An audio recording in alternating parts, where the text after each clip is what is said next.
Voilà bientôt 25 ans que GTA existe, et quel succès. Le dernier opus sorti est littéralement devenu le deuxième jeu le plus vendu de tous les temps. Dites-vous qu'en 2013, à la sortie de GTA V, des employés de GameStop ont pris leur congé pour jouer au jeu en plein rush. Aujourd'hui, ça fera plus de 8 ans que GTA V est sorti, et toujours aucun nouveau jeu à se mettre sous la dent. Alors pour nous faire patienter, Rockstar a annoncé il y a quelques jours GTA The Trilogy, des remakes de GTA 3, San Andreas et Vice City. Ce serait stylé si c'était une vraie refonte avec les graphismes modernes, retrouver les paysages de notre enfance comme le font ici des modeurs, mais à lire le communiqué, on est plus proche d'un léger upgrade, ce sera même jouable sur téléphone. Ok, pause. Pendant le montage de la vidéo, un nouveau trailer pour le jeu est sorti, et en fait ça a hypé beaucoup de gens, il y a eu une vraie refonte graphique au final, tout en gardant évidemment les sensations de jeu de l'époque. Du coup finalement c'est plus cool que ce que je pensais. Au final cette annonce est surtout là pour nous faire patienter avant l'arrivée d'une annonce encore plus grande, oui, vous l'attendez tous, GTA 6. Mais on en est où au niveau des annonces? On a collecté et rassemblé pour vous toutes les infos présentes sur la toile pour faire la vidéo la plus complète sur le sujet. Où ça va se passer, quelles nouveautés et quand ça sortira, on vous dit tout sur la sortie de ce prochain monstre du jeu vidéo. Dans quelle ville pourrait se passer GTA 6? Imagine des braquages dans des bijouteries londoniennes, faire affaire avec la mafia italienne ou faire exploser la tour Eiffel. Un GTA en Europe, ce serait le pied. Vous allez essayer de briser mon rêve en me disant « Non, tous les GTA se passent en Amérique du Nord, impossible !» Bah c'est faux, il y a GTA London 1969 et 1961, deux jeux qui se passent à l'étranger. Enfin, jeux, c'est plutôt des packs d'extension. Le problème, c'est que si GTA se passe encore en Amérique du Nord, il resterait quel coin à explorer. GTA 3 se passait à Liberty City, une réplique de la ville de New York, Vice City c'était Miami, et San Andreas, la réplique de la côte ouest des États-Unis, composée de 3 villes, Los Santos, réplique de Los Angeles, San Fierro de San Francisco, et Las Venturas de Las Vegas. GTA 4 reviendra à Liberty City, donc New York encore, mais en ajoutant le New Jersey avec Alderney City. GTA 5 lui sera un retour à Los Santos, donc Los Angeles, mais en plus grand et plus réaliste. Tout ceci a permis à un utilisateur de Reddit de tracer une grande carte de l'Amérique selon GTA. On retrouve nos 5 villes iconiques, mais vous avez sûrement remarqué un truc, il y a des zones aux noms qui vous sont inconnus. North Yankton, c'est quoi? C'est le Dakota du Nord que vous voyez au tout début de GTA V, le braquage dans la neige. Carcer City est la plus intéressante. C'est une ville canon de l'univers de GTA, mais que vous découvrez dans un autre jeu de Rockstar, Manhunt. Carcer City est basé sur la Rust Belt, en gros les anciennes villes industrielles délabrées des États-Unis dont les plus célèbres sont Détroit, Cleveland et surtout Chicago. Et Chicago ça fait rêver beaucoup de monde pour un prochain GTA. Il y a déjà pas mal de mods qui ont essayé de la reproduire et elle a des atouts de choix. C'est la 3e plus grosse ville des États-Unis. Il y a des bâtiments iconiques comme Chicago Theater, Willis Tower ou encore le Reggie Building. Et enfin Détroit qui est juste à côté est la grande ville la plus afro-américaine des États-Unis. Plus de 80% de la population y est noire, les blancs n'y sont que 8%. Une situation qui permettrait d'aborder des thèmes actuels comme Black Lives Matter et des luttes civiques. On connaît le goût de la série pour les questions politiques, c'est forcément un point qui sera abordé. Ça, ce ne sont que des suppositions. Mais est-ce qu'on a des indices concrets? En octobre 2020, il y a eu un gros leak potentiel qui est apparu sur 4chan et qui a été pris très au sérieux par pas mal de médias. Prenez ça avec d'énormes pincettes. Le nom de code du jeu en interne serait déjà Project America.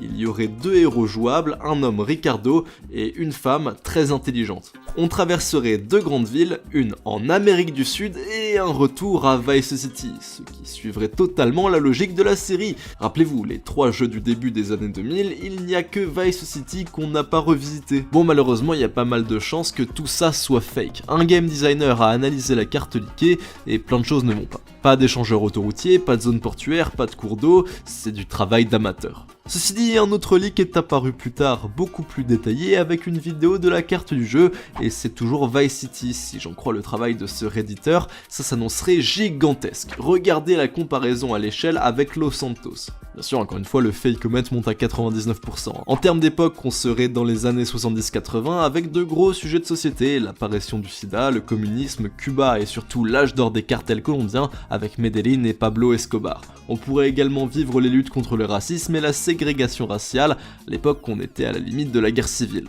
Les leaks parlent aussi de chapitres dans le futur avec la possibilité d'être payé en bitcoin. GTA 6 va-t-il vraiment oser une Ocarina of Time?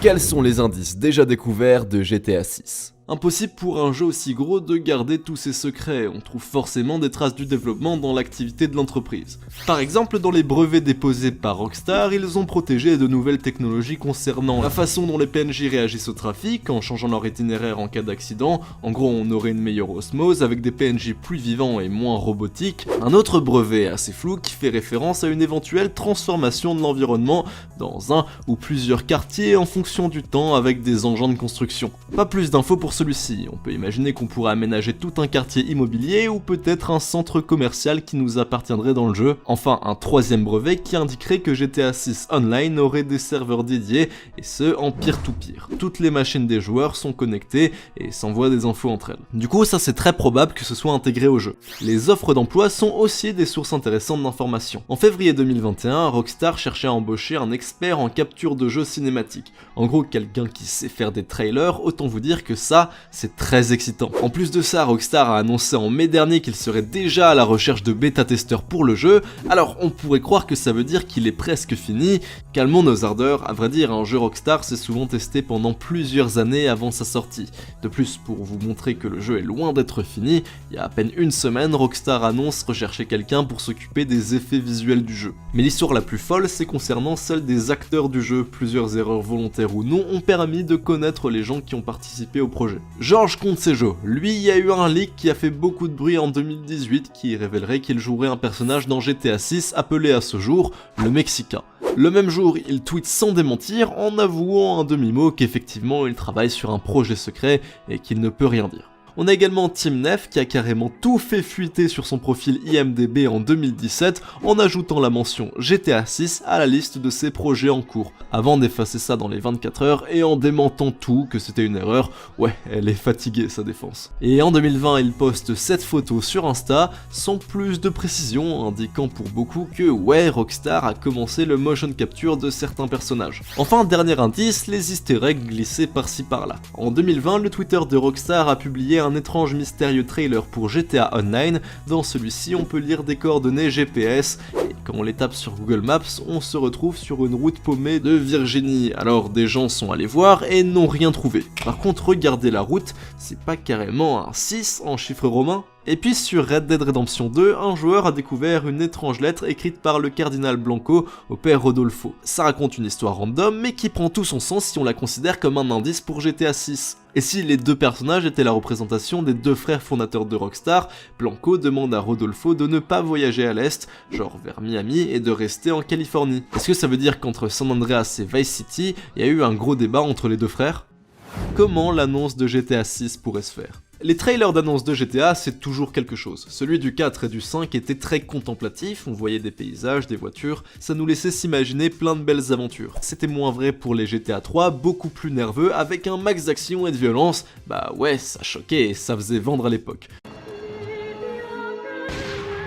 Au-delà de l'esthétique, il y a surtout la question de comment l'annonce a été faite. Si on trouve un élément récurrent, on pourrait la prédire pour GTA 6. Bon, pour les anciens GTA, j'ai pas trouvé de traces d'une hype qui a été montée, on a les trailers diffusés à l'E3 et ils ont mis une claque à tout le monde, mais avant ça, pas de petits messages cachés. Tout change pour GTA 4, le 9 mai 2006, lors de l'E3 de Microsoft, Peter Moore va retrousser sa manche gauche de son t-shirt pour révéler un tatouage GTA 4 sur son bras. Un an plus tard était dévoilé le trailer légendaire. Pour GTA 5, retour de la sobriété le 25 octobre 2011 avec une page sur le site web de Rockstar, juste un logo et une date. C'est marrant à l'époque ce qu'en disaient les experts, ils avaient deviné que ça se passerait à Los Angeles grâce à des rumeurs, mais prévoyaient une sortie plutôt pour 2012, raté. Reste que le petit trailer était une tuerie suivie pendant 2 ans de plein de petites annonces que j'ai compilées pour vous, malheureusement difficile d'y avoir une récurrence. A mon avis, GTA 6 va être dévoilé comme le 5, on l'a vu avec Red Dead Redemption 2, un simple logo et une image ont suffi à hyper le monde entier.